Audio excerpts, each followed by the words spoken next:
Hi all, welcome back to Click. ഈ വീഡിയോയ്ക്കകത്ത് നമ്മൾ C പ്രോഗ്രാമിംഗിലെ structures എന്ന കോൺസെപ്റ്റ് ആണ് ഡിസ്കസ് ചെയ്യുന്നത്.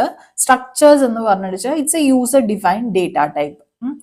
ഇതിനകത്ത് നമുക്ക് what we can do is we can group together variables of different data types under A single name. Okay, എങ്ങനെയാണ് അതിൻ്റെ definition എന്നുള്ളതാണ് ഇവിടെ കൊടുത്തിരിക്കുന്നത്. Structure definition.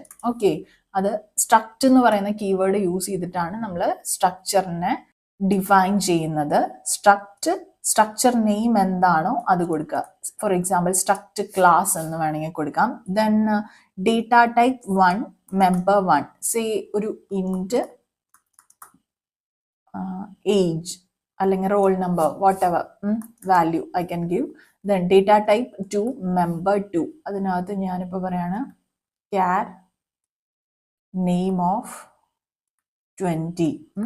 അങ്ങനെ ഡിഫറെൻറ്റ് ഡേറ്റ ടൈപ്സിലുള്ള വേരിയബിൾസിനെ എനിക്ക് ഒറ്റ പേര് കൊണ്ട് എനിക്ക് എന്ത് ചെയ്യാൻ പറ്റും, ഈ സ്ട്രക്ചർ യൂസ് ചെയ്തിട്ട് എനിക്ക് ഗ്രൂപ്പ് ചെയ്യാനായിട്ട് സാധിക്കും. ഇതിനകത്ത് ഏത് ടൈപ്പ് ഡേറ്റ വേണമെങ്കിലും എനിക്ക് ഇൻക്ലൂഡ് ചെയ്യാനായിട്ട് സാധിക്കും. സ്ട്രക്ചർ ഡിഫൈൻ ചെയ്ത് കഴിഞ്ഞതിന് ശേഷം നമ്മൾ നെക്സ്റ്റ് ഒരു സ്ട്രക്ചർ വേരിയബിൾ ക്രിയേറ്റ് ചെയ്യണം. ആ സ്ട്രക്ചർ വേരിയബിൾ യൂസ് ചെയ്തിട്ടാണ് നമ്മൾ ഇതിനകത്തുള്ള ഡേറ്റ മെമ്പേഴ്സിനെ, ഈ സ്ട്രക്ചറിനകത്തുള്ള വേരിയബിൾസിനെ നമ്മൾ ഡേറ്റ മെമ്പേഴ്സ് എന്നാണ് പറയുക. അതിനെ നമ്മൾ ഇൻവോക്ക് ചെയ്യുന്നത് അല്ലെങ്കിൽ ആക്സസ് ചെയ്യുന്നത്. ഓക്കെ, ഈ സ്ട്രക്ചർ വേരിയബിൾ ക്രിയേറ്റ് ചെയ്യാൻ നമുക്ക് രണ്ട് മെത്തേഡ്സ് യൂസ് ചെയ്യാം. സ്ട്രക്ചർ നെയിം വേരിയബിൾ അങ്ങനെ പറയാം. അതായത് സ്ട്രക്ട് ക്ലാസ് C1 എന്നിട്ട് സെമിക്കോളൻ ഇടുക. ഓക്കെ, അല്ലെങ്കിൽ നമ്മൾ സ്ട്രക്ചർ ഡെഫിനേഷൻ കൊടുത്തതിന് ശേഷം, സ്ട്രക്ചർ ഡെഫിനേഷൻ നിങ്ങൾ ശ്രദ്ധിക്കുകയാണെങ്കിൽ നിങ്ങൾക്ക് അറിയാം, structure name then curly brace start ചെയ്തു. അതിനകത്ത് നമ്മൾ എന്ത് ചെയ്തു, നമ്മുടെ മെമ്പർ വേരിയബിൾസ് എല്ലാം കൊടുത്തു. ഇത് നമ്മൾ അവസാനിപ്പിക്കുന്ന ഒരു കേർലി ബ്രേസ് എൻഡിൽ ഒരു സെമിക്കോളൻ കൂടെ പുട്ട് ചെയ്തിട്ടാണ്. ഇനി ആ സെമിക്കോളൻ ഇടുന്നതിന് തൊട്ട് മുൻപ് എനിക്ക് വേണമെങ്കിൽ എന്ത് ചെയ്യാം, സ്ട്രക്ചർ വേരിയബിൾ ഉണ്ടെങ്കിൽ അത് അവിടെ ഡിക്ലെയർ ചെയ്യാം, ക്രിയേറ്റ് ചെയ്യാനായിട്ട് സാധിക്കും. ഓക്കെ, ഇങ്ങനെയാണ് നമ്മൾ സ്ട്രക്ചർ വേരിയബിൾസ് ക്രിയേറ്റ് ചെയ്യുന്നത്. ഈ രണ്ട് മെത്തേഡ്സ് വെച്ചിട്ട് നമുക്ക് സ്ട്രക്ചർ വേരിയബിൾസ് ക്രിയേറ്റ് ചെയ്യാം. നമുക്കൊരു എക്സാമ്പിൾ നോക്കാം. ഒരു സ്ട്രക്ചർ ഇവിടെ ഡിഫൈൻ ചെയ്തിട്ടുണ്ട്, സ്ട്രക്ട് എ എന്ന പേരിൽ. അതിനകത്തൊരു വേരിയബിൾ ഉണ്ട് എക്സ് എന്ന് പറഞ്ഞിട്ട്. ഇതിനി എങ്ങനെയാണ് ആക്സസ് ചെയ്യുന്നത് എന്നുള്ളത് നമുക്ക് നോക്കാം. മെയിനകത്തേക്ക് ഞാൻ വന്നു. സ്ട്രക്ചർ വേരിയബിൾ ഞാൻ ഇവിടെയാണ് ക്രിയേറ്റ് ചെയ്തിരിക്കുന്നത്. ഇതിലെ ഫസ്റ്റ് മെത്തേഡ് യൂസ് ചെയ്തിട്ടാണ് ഞാൻ ഇവിടെ വേരിയബിൾ ക്രിയേറ്റ് ചെയ്തിരിക്കുന്നത്. സ്ട്രക്ചർ നെയിം ദെൻ വേരിയബിൾ, എനിക്കിഷ്ടമുള്ള ഒരു വേരിയബിൾ നെയിം ഞാൻ കൊടുത്തിരിക്കുകയാണ്.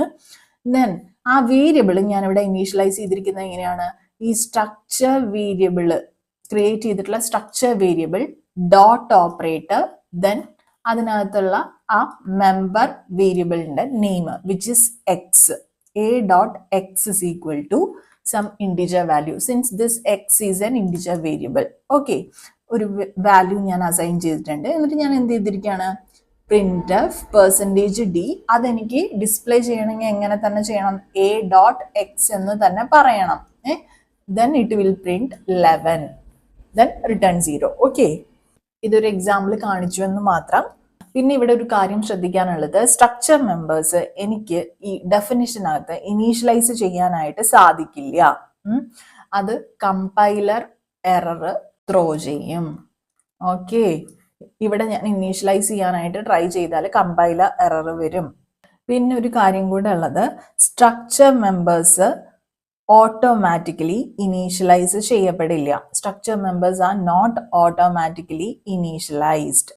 ഇപ്പോൾ അൺഇനീഷ്യലൈസ് ചെയ്യുക, ഫ്രീ ചെയ്യാണ് ഏതെങ്കിലും സ്ട്രക്ചർ വേരിയബിൾ, സ്ട്രക്ചർ മെമ്പേഴ്സ് എങ്കിൽ അത് പിന്നെ ഗാർബേജ് വാല്യൂസ് ആയിരിക്കും കണ്ടെയ്ൻ ചെയ്യുന്നുണ്ടായിരിക്കാം. ഓക്കെ, പിന്നെ ഇതിനകത്ത് ശ്രദ്ധിക്കാനുള്ള മറ്റൊരു കാര്യം, നമുക്ക് സ്ട്രക്ചേഴ്സ് കോപ്പി ചെയ്യാനായിട്ട് സാധിക്കും. സേ ഞാനിവിടെ ഒരു വേരിയബിൾ എ എന്ന് പറഞ്ഞിട്ട് ക്രിയേറ്റ് ചെയ്തല്ലോ. അഗെയിൻ ഞാനൊരു സ്ട്രക്ചർ വേരിയബിൾ സ്ട്രക്ട് A1 എന്ന് പറഞ്ഞിട്ടൊരു വേരിയബിൾ ക്രിയേറ്റ് ചെയ്ത് കഴിഞ്ഞാൽ വെച്ചാൽ I can assign A to A1. അതായത് copy structure is possible. Variables നമ്മൾ അസൈൻ ചെയ്യുന്നോണം തന്നെ സ്ട്രക്ചേഴ്സ് നമുക്ക് അസൈൻ ചെയ്യാനായിട്ട്, കോപ്പി ചെയ്യാനായിട്ട് സാധിക്കും. പിന്നെ ഒരു കാര്യം നമുക്ക് ഇവിടെ പഠിക്കാനുള്ളത്, typedef for structures. Typedef എന്ന് പറയുന്നത് ഒരു കീവേഡ് ആണ്. ഇത് എന്തിനാ യൂസ് ചെയ്യണത് വെച്ചാൽ ഓൾറെഡി എക്സിസ്റ്റ് ചെയ്യുന്ന ഒരു ഡേറ്റ ടൈപ്പിന്റെ ഏലിയാസ് എന്ന തരത്തില് ഏലിയാസ് ഡിഫൈൻ ചെയ്യുക എന്നുള്ള രീതിയിലാണ് നമ്മളിത് യൂസ് ചെയ്യുന്നത്. പറഞ്ഞുതരാം എങ്ങനെയാന്നുള്ളത്. സ്ട്രക്ചർ നമ്മളിവിടെ ഡിഫൈൻ ചെയ്യുവാണേ, അതിൽ നമ്മൾ ടൈപ്പ് ഡെഫ് സ്ട്രക്ചറിന്റെ പേര് ഇവിടെ കൊടുത്തിട്ടില്ല, ശ്രദ്ധിച്ചോ. എന്നിട്ട് നമ്മൾ എന്ത് ചെയ്തു, നമ്മുടെ ഡേറ്റ മെമ്പർ അവിടെ ഒരെണ്ണം ഡിക്ലെയർ ചെയ്തിട്ടുണ്ട്. ദെൻ എന്ത് ചെയ്തിട്ടുണ്ട്, സ്ട്രക്ചറിന്റെ വേരിയബിൾ ക്രിയേറ്റ് ചെയ്തിട്ടുണ്ട്, string 1 എന്ന് പറഞ്ഞിട്ട്. Now check this out, another structure. അതെന്താ ചെയ്തിരിക്കുന്നത്, ടൈപ്പ് ഡെഫ് സ്ട്രക്ട് വേറൊരു വേരിയബിൾ വെച്ചിട്ട് എന്ത് ചെയ്തിട്ടുണ്ട്, ഡിക്ലെയർ ചെയ്തിട്ടുണ്ട്. എൻ്റെ ഡേറ്റ മെമ്പർ ഇവിടെ ഡിക്ലെയർ ചെയ്തിട്ടുണ്ട്. ആ സ്ട്രക്ചറിന്റെ വേരിയബിൾ നെയിം ആണ് ഇവിടെ കൊടുത്തിരിക്കുന്നത്, string2 വേരിയബിൾ ക്രിയേറ്റ് ചെയ്തിട്ടുണ്ട്. ഇനി മെയിനകത്ത് ഞാൻ എന്താ ചെയ്തിരിക്കുന്നത്, ഈ struct1ന്റെ വേരിയബിൾ വെച്ചിട്ടൊരു വേരിയബിൾ ക്രിയേറ്റ് ചെയ്തിരിക്കുക. എന്നിട്ട് അതിന് ഒരു വാല്യൂ ഇനീഷ്യലൈസ് ചെയ്തിട്ടുണ്ട്. ദെൻ var2 എന്ന് പറഞ്ഞിട്ട് struct2ന്റെ ഒരെണ്ണം ക്രിയേറ്റ് ചെയ്തിരിക്കുകയാണ്. എന്നിട്ട് var1 ഡോട്ട് എ വെച്ചിട്ട് എനിക്ക് എന്ത് ചെയ്യാൻ പറ്റും, ആ വാല്യൂ എനിക്ക് പ്രിന്റ് ചെയ്യാനായിട്ട് var1 ഡോട്ട് എ എന്ന് പറയുമ്പോൾ 20 എന്ന് പറയുന്ന വാല്യൂ പ്രിന്റ് ആവും. var2 ഡോട്ട് എക്സ് എന്ന് പറയുമ്പോൾ പിന്നെ 314 എന്ന് പറയുന്ന വാല്യൂ പ്രിന്റ് ആവും. ഓക്കെ, ഇവിടെ നമ്മൾ ചെയ്തിരിക്കുന്നത് ഈ ടൈപ്പ് ഡെഫ് എന്ന് പറയുന്ന കീവേഡ് യൂസ് ചെയ്തിരിക്കുന്നത് എന്തിനാണ്, to define an alias for the already existing data type. ഇതുകൊണ്ടുള്ള ഉപകാരം എന്താ വെച്ചാൽ, ഞാനിവിടെ സ്ട്രക്ട് str1 എന്ന് പറഞ്ഞ് കൊടുത്തു കഴിഞ്ഞെന്ന് വെച്ചാൽ, ഇനി ഇതിന്റെ വേരിയബിൾ ഞാനിവിടെ ക്രിയേറ്റ് ചെയ്യുമ്പോൾ സ്ട്രക്ട് str1 ദെൻ അതിന്റെ വേരിയബിൾ ഞാൻ ക്രിയേറ്റ് ചെയ്യണം. സോ ഇത് കുറച്ചും കൂടി ലോങ്ങർ ആണ് അല്ലേ. അത് ഇപ്പൊ ഈ ഒരു സിമ്പിൾ ആയിട്ടുള്ള നെയിമിങ്ങിൽ നമുക്ക് അത്ര ഡിഫിക്കൽട്ട് ആയിട്ട് ഫീൽ ചെയ്യില്ല. But in case if we use the struct keyword along with the structure name to define the variables, it increases the length and complexity of the code. In such scenarios we can use a type def keyword. Okay, അതുവഴി നമുക്ക് എന്ത് ചെയ്യാൻ പറ്റും, we can define some new shorter name for the structure. Okay, aliasing ആണ് purpose കേട്ടോ. Okay, അത് ഓർത്ത് വെക്കാം.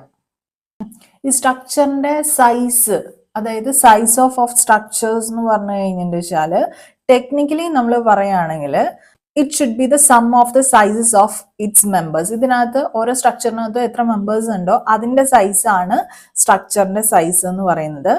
But to be frank it may not be true for most cases. കാരണം സ്ട്രക്ചർ പാഡിംഗ് എന്ന് പറയുന്ന ഒരു കോൺസെപ്റ്റ് ഉണ്ട്.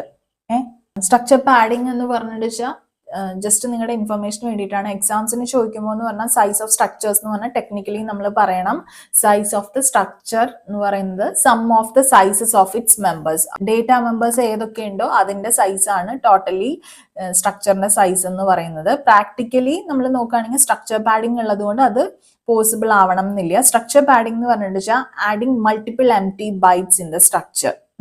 അതുവഴി നമുക്ക് എന്ത് ചെയ്യാൻ പറ്റും, naturally align the data members in the memory. അതുവഴി നമുക്ക് CPU റീഡ് സൈക്കിൾസ് മിനിമൈസ് ചെയ്യാനായിട്ട് സാധിക്കും. ഓക്കെ, സോ അതിനെക്കുറിച്ച് നമ്മൾ ഡീറ്റെയിൽ ആയിട്ട് പഠിക്കുന്നില്ല. അതിനെക്കുറിച്ചുള്ള ക്വസ്റ്റ്യൻസും വരാനായിട്ട് ചാൻസസ് ഇല്ല. ഓക്കെ, ഇത്രയും കാര്യം മനസ്സിലാക്കി വെക്കുക. സ്ട്രക്ചറിന്റെ സൈസ് എന്ന് പറയുന്നത് അതിനകത്തുള്ള ഡേറ്റ മെമ്പേഴ്സിന്റെ സൈസിന്റെ സം ആയിരിക്കും.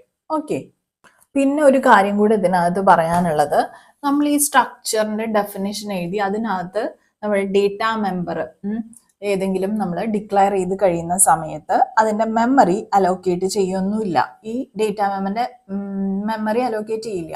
ഇതിന് വേണ്ട മെമ്മറി അലോക്കേറ്റ് ചെയ്യുന്ന സ്ട്രക്ചർ വേരിയബിൾ ക്രിയേറ്റ് ചെയ്യുമ്പോഴായിരിക്കും കേട്ടോ. അതും കൂടെ ഓർത്തു വയ്ക്കാം.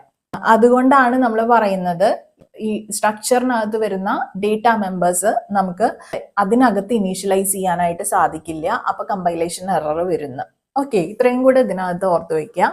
അപ്പോൾ സ്ട്രക്ചേഴ്സിനെ കുറിച്ചുള്ള ബേസിക് ആയിട്ടുള്ള ഒരുവിധം കാര്യങ്ങൾ നമ്മളിവിടെ ഡിസ്കസ് ചെയ്തു. കോൺസെപ്റ്റ് നിങ്ങൾക്ക് മനസ്സിലായി എന്ന് വിചാരിക്കുന്നു. നമുക്കിനി ഫർദർ നമ്മുടെ PYQസിനകത്ത് വരുമ്പോൾ കൂടുതൽ ഡിസ്കസ് ചെയ്യാം.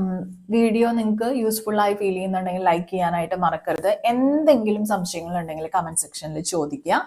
അതുപോലെ ചാനൽ ഇതുവരെ സബ്സ്ക്രൈബ് ചെയ്യാത്ത കുട്ടികളാണെങ്കിൽ please don't forget to subscribe the channel. അപ്പോൾ പുതിയൊരു വീഡിയോയുമായിട്ട് വീണ്ടും കാണാം. Signing off, your study partner click. Stay focused on what really matters to U.